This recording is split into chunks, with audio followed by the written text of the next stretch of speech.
So let us see your observation. This A, B, C, D, E, F. Each of it I'm going to show you a slide and some videos also.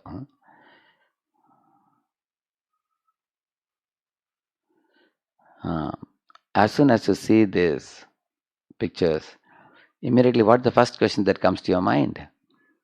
When you see this world-renowned paintings, immediately you will ask the question, who is the painter?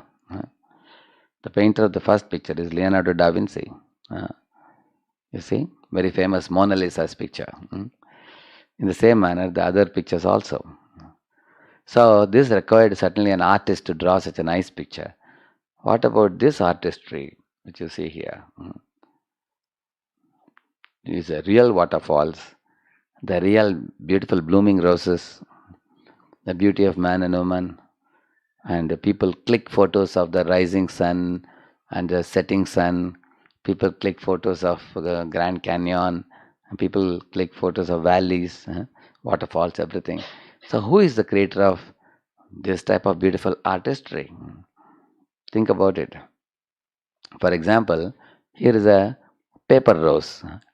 So, who has made this paper rose? This girl has these facilities. She has a scissor, uh, she has some canvas, and she has some painting facilities. So she has painted them into rose color and green color papers and everything, and she has cut it and made this paper rose.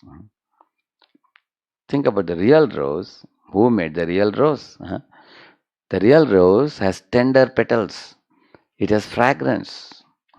If you see biological details like protoplasm, cytoplasm, nucleus, if you see below the microscope, you will get those details also. If this paper rose requires a boy or a girl to make it, but that requires not only the paper and the paint and the scissor, it also requires some artistry. Is it not true? Can anybody make a rose like this paper rose? It requires some intelligence also. Similarly, this real rose, with all its details, biological details, and its tenderness and fragrance and everything, there has to be an artist behind it. How can it come on its own? Does it make any sense to say it comes on its own? And also, every flower plant has a certain type of leaf and having certain symmetry. Like you've seen, a lotus flower has big leaves.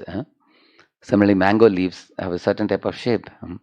Every tree can be botanically named because they have specific type of symmetry and structure and everything. Same with the flowers too. There are big flowers like gerbera with no fragrance much. And there are small flowers like jasmine with lot of fragrance.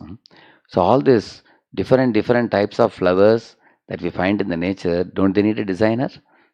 If you say a paper rose requires a designer, how can a real rose come without a designer? Therefore, any such artistry requires an artist.